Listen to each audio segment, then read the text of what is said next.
I'm back on the quest for sourdough. And how I ended up here? It all started 1 week ago.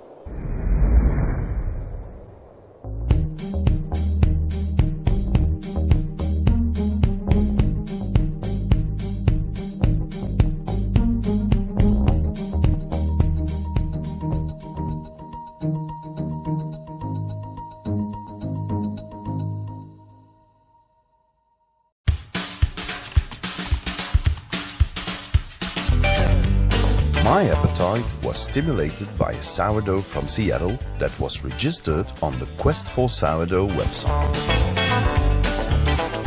Seattle is a cool, trendy city on the west coast of the USA. When I told the owner I was coming to visit him, I found out we actually had to go to Bainbridge Island. This is a 30-minute ferry trip from the city. The reason I noticed this particular sourdough was that it comes from a pizzeria, and not just any pizzeria, but an award-winning one. Well, hello there. Hello, welcome. Finally. Hello, Will. Year overdue. Pleased to meet you. You as well. Thank you very much for having me here. After a warm welcome, I was eager to discover everything about the place. I am in a pizzeria, so we are here to make pizza. What is so special about your pizza? My pizza won Best Pizza United States, non-traditional style, and my manager won traditional style, second place, making us the top-rated pizzeria in the United States. I cannot wait to taste it, so let's make some. Let's make some pizza. All right. This is 72 hours fermentation 72-hour fermentation dough, yes. We find it's much more digestible when you give it the longer fermentation. Little by little, Will unveils the secret to making the perfect pizza. Will is a great pizza maker who shows me how to shape an almost perfect dough circle. It's clear I really need more practice. Next now is the toppings. Let's top a pizza. All right. First, I'll be working with you with my Gorgonzola vegetarian. The Gorgonzola vegetarian. Gorgonzola vegetarian. It's what I won with at Atlantic City. Okay. Cream cheese, mozzarella, mushrooms, garlic, pine nuts, and some red onions are the ingredients of this non-traditional pizza.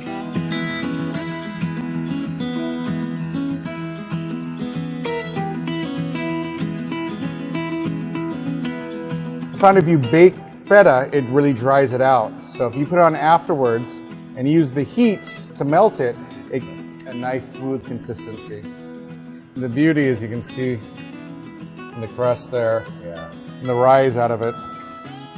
Bon, proof of the pudding is in the eating, eh? Absolutely. Has the short bite, the fluffiness of the texture, the waxy, and on top of that, the flavor is great. So, what's your secret? It's my starter. It's the starter. Absolutely. Well, I would like to see that starter. Let me grab some for you. What's so special about this sourdough? Well, the beauty of this sourdough is it's been alive and active with my family for over 35 years. But it really originated much further back and much older, from when the West Coast was inundated with pioneers who were looking for gold. Well, I'm convinced that this sourdough deserves undeniably a place in our sourdough library, and I'm honored that you are willing to share him with us. That's interesting. The origin of Will's fantastic sourdough goes back to the end of the 19th century, which means it played an important role during the Klondike Gold Rush. The Klondike Gold Rush started back in 1896 when a boat arrived laden with 2 tons of gold in the port of Seattle. As the city was living through an economic crisis, this event created a real buzz that would quickly spread all over the world. About 100,000 gold seekers arrived in Seattle. But they hadn't realized that the gold itself was to be found more than 3,000 kilometers to the north, in Dawson City. A long and arduous journey awaited the fortune seekers.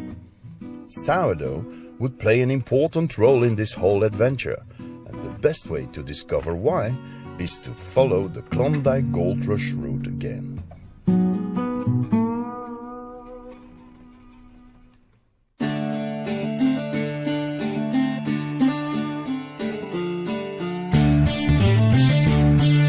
First time in such a small plane.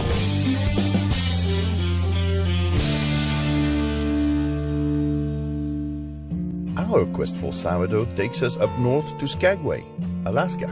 This is the place where the majority of stampeders arrived by boat from Seattle. On arrival, they still had a trip of roughly 700 kilometers to get to the gold mines, over land and up rivers. Someone who can tell us more is Susanna Dowds. She's the historian of the Klondike National Park. Skagway was sort of the first port that stampeders arrived with all of their things, and when they got to Skagway, what they had to do was start transporting it to the gold fields, which were in Dawson. There were two trails that stampeders could take to get to the Klondike. There was the White Pass Trail is right here. People could take their horses and pack animals on that trail. Unfortunately, it was very difficult for the pack animals to be able to do that. So a lot of animals really perished on that trail, became known as the Dead Horse Trail for good reason. And then the other trail, which was in Dyea, and the Chilkoot Trail. And the Chilkoot Trail in Dyea was a trail that people traveled on by foot. There was a very steep mountain pass called the Golden Staircase that people had to traverse. The Mounties, the Canadian authorities, required each stampeder to have a year's supply of goods in order to allow them to survive in the north during the winter time so that they would not starve to death. So if you're a stampeder, you want to make sure that the stuff that you have is easy to transport. So one of the really important aspects of a stampeder's outfit was flour. Flour is great because like a 50-pound sack of flour, you can imagine it kind of conforms to your body. It's easy to balance unlike lumber or a heavier, less forgiving substance. It also has the potential to become sourdough, and sourdough does not take very many ingredients. You need flour, you need water, and then all around the air we have little microbes that will come down and populate the sourdough. It was actually a real challenge to be able to make sourdough in a competent way through all of the weather and all of sort of like the climatic changes. It really takes a degree of skill to be able to keep your sourdough healthy and to cook with it. So a person who has mastered it becomes a sourdough. That's sort of a person who has earned his or her stripes in the north. After Susanna's explanation, I decided to find out what these stampeders had to go through. Only I was lucky enough to use a 4x4 to explore the region. I'm on the road again.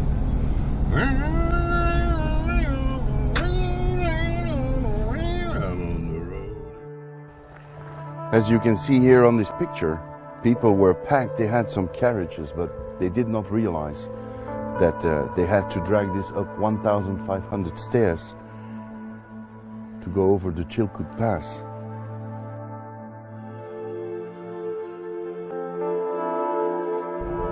I realize now why these people were called sourdoughs.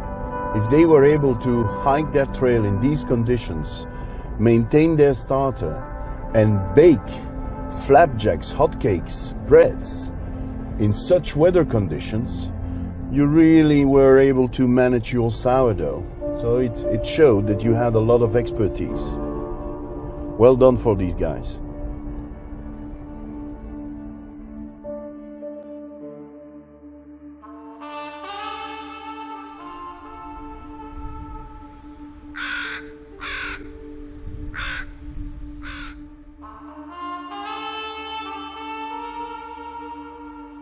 It's time to leave Skagway behind and move even further north. For as Susanna told me, any stampeder who made it all the way to Dawson City was given the nickname Sourdough. Well, you know what? I'm about to meet one. Hello, Ione. Ione, yes, how are you? Ione, is it? Yes, yeah, Karl. Pleased to meet you. Ione Christensen is a real sourdough. She picked me up in Skagway and drove me to Whitehorse in Canada.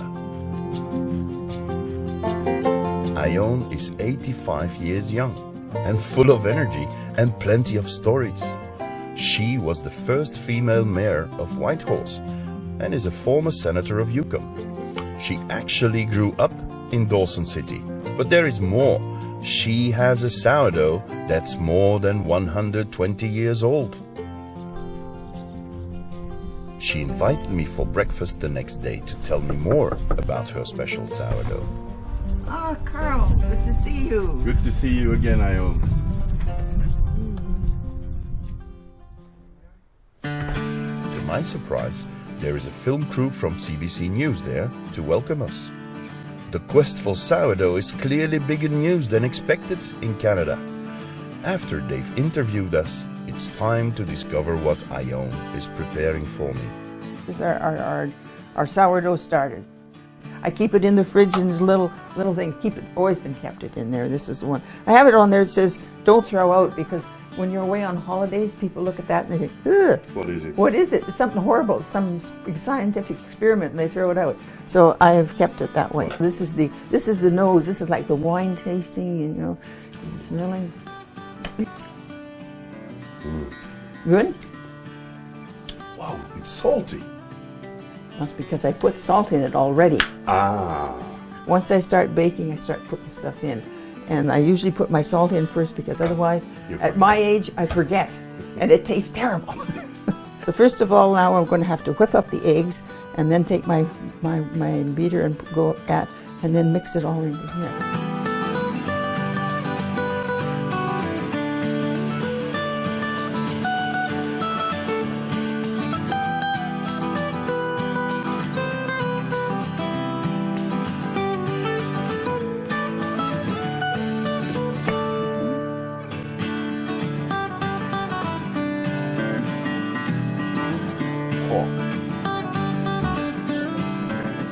This is really a great waffle, and it's made with sourdough.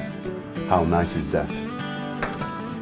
After tasting the waffles with blueberry jam and cream, it's time for some sourdough insights from Ione. So, Ione, what makes your sourdough so special? Well, I know for sure that it started in Dyea with my great-grandfather and his 4 sons, who came up in 1897, 98. And it's been in the family ever since. Why was the sourdough so important for the Stampeders? Bread, as we know, is sort of the staff of life. It's part of everything that you do. There was no stores. You couldn't go and buy yeast, or you couldn't go buy baking powder or anything. They had flour, lots of flour. And so they had to have something to make their hotcakes or their biscuits or their bread. And when they were traveling on the trail, you know, every 4 days or so, they would make their biscuits, and then they would fry them in the pans, or they would have bury it, you know, make a Dutch oven and bury it in sand. Why is it important for you to have that sourdough in the library? Well, I think I'm a passionate Yukoner, and I feel that I'm more than a family sourdough. I feel that this is the Yukon sourdough, because it's probably, if there's anybody else that has it here in town, mostly it's from this. What makes you a sourdough? What makes me a sourdough is I was fortunate enough to have my great-grandfather come in with his family. 4th generation, my children are 5th, and my grandson is 6th, so we're all in the Yukon. We don't want to go anywhere else. Let's drink to that. Definitely. Here's to our sourdough. Thank you.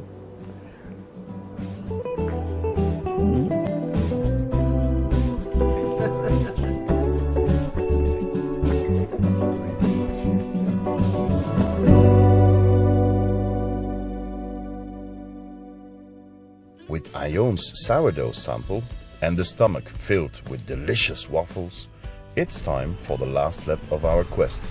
And this we do in style. Pleased to meet you. In good company of Ariana. And off we go for a long trip down to Dawson City.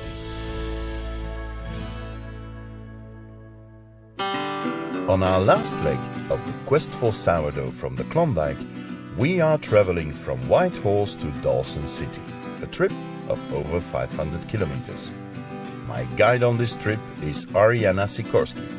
She grew up in Alaska and knows everything you need to know about life in the outdoors. Ariana, you picked me up at Ion's place. I have her sourdough, but what are the plans for the coming days? Well, right now we are driving to Dawson City, which was where the gold mining happened. So we're kind of following the highway around where the Yukon River is and sort of tracing that route. Hopefully we get a chance to do some cooking outdoors, because in terms of the Gold Rush era, it's about cooking outdoors. I am going to be making some sourdough blueberry pancakes from my Alaskan starter that's over 100 years from the Gold Rush, and see what else we can do with Iona's sourdough as well. It's about 530 kilometers to Dawson. Let's see what happens. That's the spirit. Adventure. Yukon is a vast territory with magnificent vistas. It's time to stop for the night.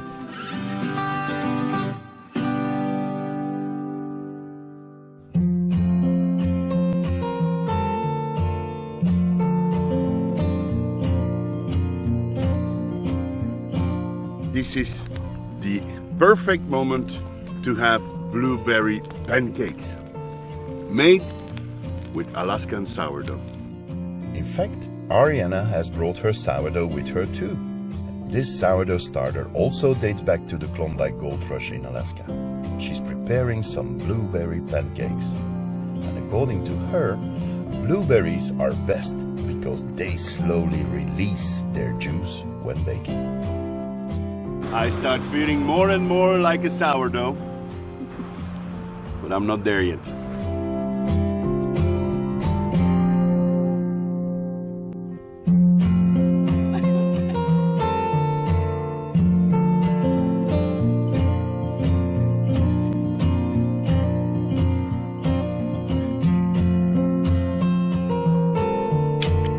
Bon appétit.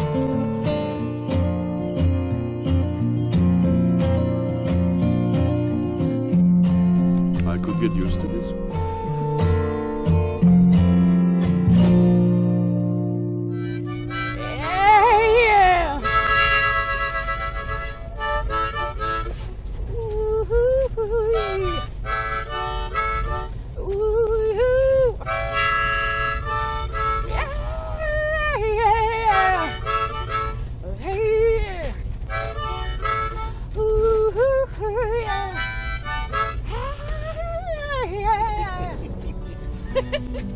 After an excellent breakfast, we hit the road again.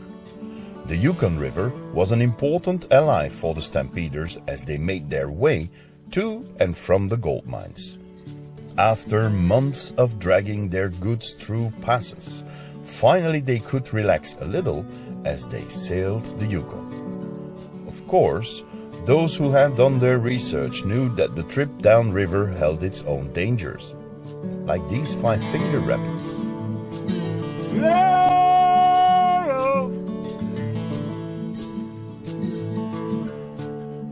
I've decided to test Ion's sourdough, so I'm making some dough with it.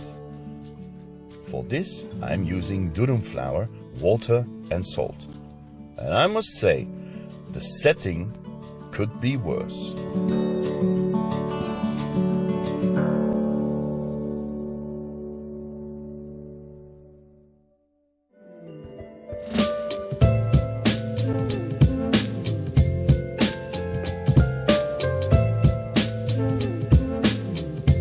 After setting up camp for the night, it's time for some serious talk.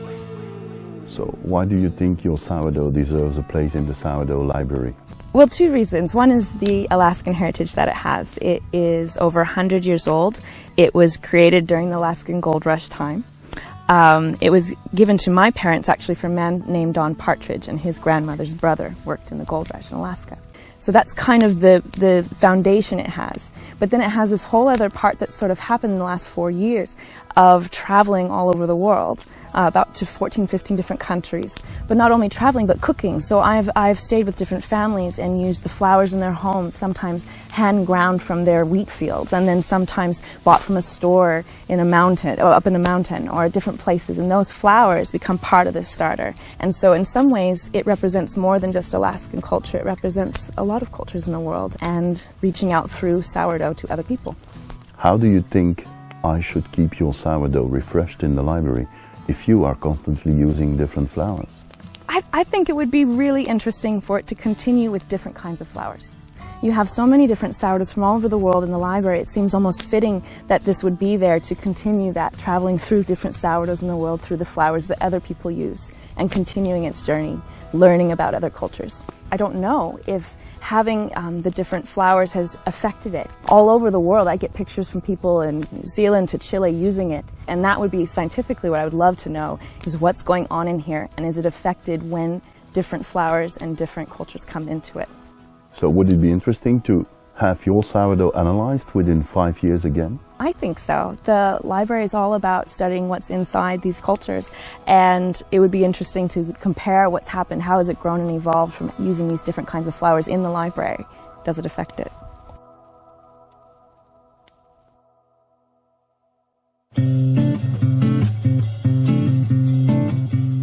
Today is the big day. We will finally arrive in the mythical Dawson City, the final destination of this quest.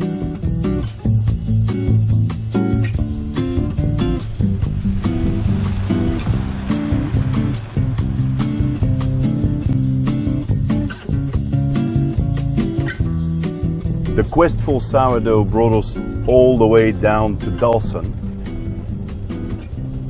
We gathered 3 sourdoughs, one in Seattle, one in Whitehorse, yours, they all have a history going back to the gold rush. Right here. So I propose we go to Discovery Center where the first gold was found that created that whole Klondike Gold Rush, and that we do some panning.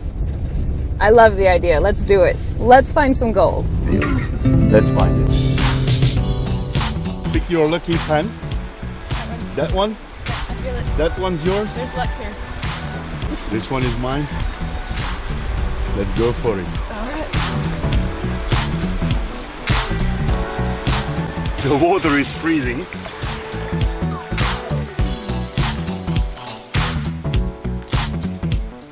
Of the 100,000 stampeders who started this journey, only 40,000 ever reached their destination. And it's estimated only 300 of them made more than $15,000 in gold.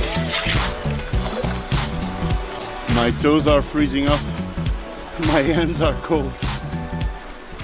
I'm not gonna find any gold here. I'm off.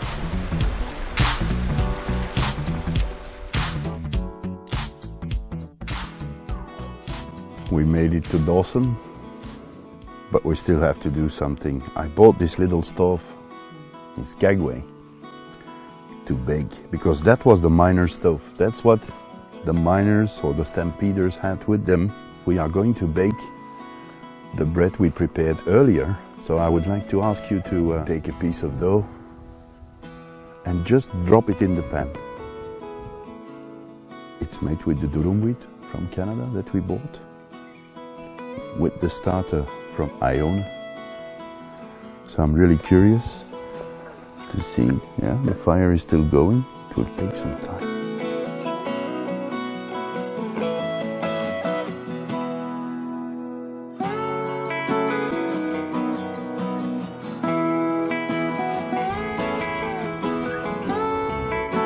Bon appétit.